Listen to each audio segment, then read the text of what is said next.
have applied to some visa sponsors that were charging fees on their services.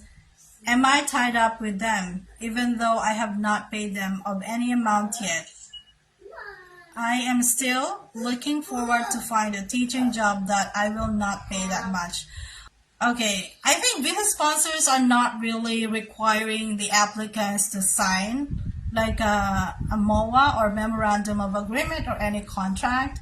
It's usually the placement agencies that are requiring contracts between the applicant and them. That's why you're kind of like legally bound to stick with them until the process is completed, right? But usually visa sponsors that charge program fees, they don't have such contract.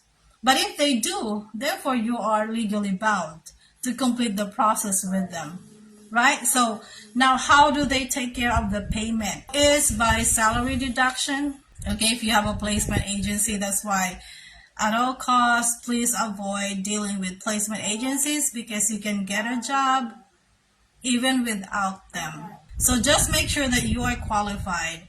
Because you know what? If you're not qualified to teach in the US, these placement agencies cannot do anything about it either. So if you're qualified, just go ahead, do the DIY. Go directly to visa sponsors or the school. I hope I answered your question. What if mag-resign ka po as J1 teacher in the middle of school year? What are the consequences? Or what if 2 years ka pa lang po sa US as J1 teacher, then nag-start ka na po ng application to international schools? Kasi no plans to finish or go back to the Philippines. Salamat po. Okay, so let's do the first question first.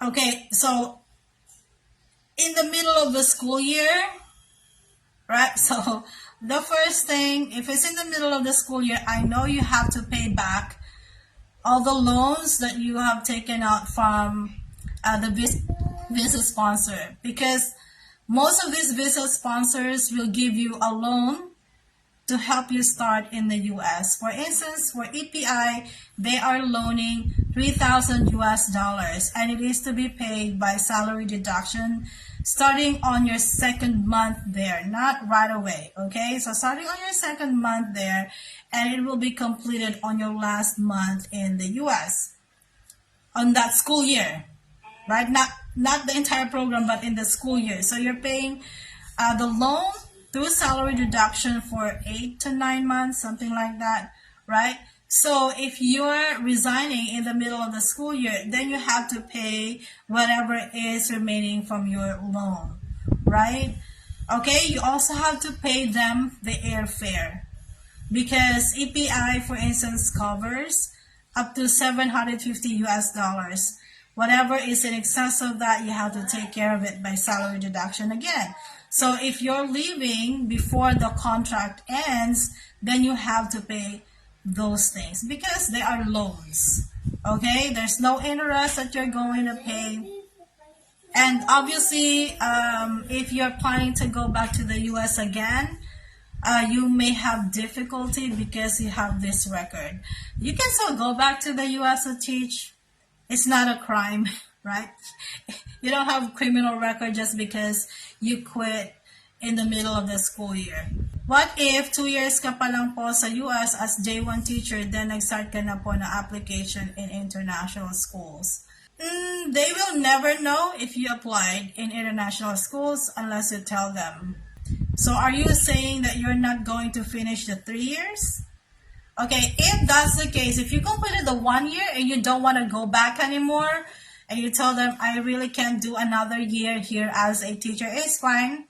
There are no consequences. You're not paying them anything anymore because you're done paying whatever loans you had. Okay, because some of my friends did this. They only taught there for a year and went back to the US. Actually, there's someone that I know. She's also a friend. She only taught in the US for a year and then she left. She did not renew. It's her decision not to renew because she was having a hard time. She's able to go back and with the same visa sponsor. So it's okay. So it's better if you're having a hard time just complete that 1 year, right? Don't quit at the middle of the school year. Hang in there. There will be no negative consequences if you complete your contract for 1 year. But that means also still you are required to serve the 2-year home residency requirement even if you only taught in the US for 2 months or for a year. There is still that requirement of 2-year home residency. How much is the fare rate flight from Manila to US? It varies. But you have to prepare at least 1,500 US dollars for it. And the usual thing applies if you book earlier, then it will be less expensive.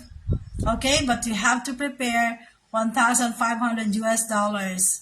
That's one way and for one person. A couple of things obviously that will affect the fare is, how close is it from leaving?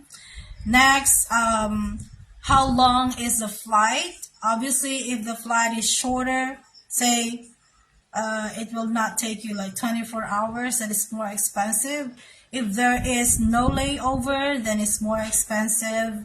What else? How much do we need to prepare in Philippine peso to complete the initial amount of the visa sponsor? To complete the initial amount of the what do you mean? Again, if you apply to visa sponsors that don't charge program fees, they don't charge anything, you don't have to pay anything to them. The other expenses that you have to take care of are paid to different agencies like FCE, that you don't pay that to the visa sponsor, right? That's right about like $200. You have to pay for your own visa application. That's less than 10,000 pesos. The DS-160 application, right?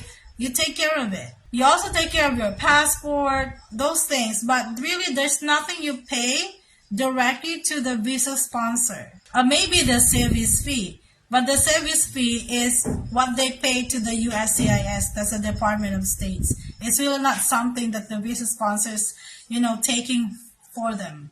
Okay, promotion. I have a video about the cost of the application. If you haven't seen it, I suggest for you to watch it so you will see the details, so that you will know how much you have to prepare for and what you're preparing for. I also have a video about the first month expenses when you arrive in the US. So how much will you be spending on your first month when you arrive in the US? I have those 2 videos that I'm suggesting for you to watch. Is an active SSS Philhealth pag-ibig a requirement to be needed? No, they're not required, but you can use those as one of your document for proof of home ties. They will not look for these things. But one of the things that they will ask you to turn in if you're applying as a J1 visa teacher is proof of home ties. And you can turn in these things, SSS, your contribution statement, okay? Because that's a retirement plan in the Philippines. So you can submit that as a proof of home tie.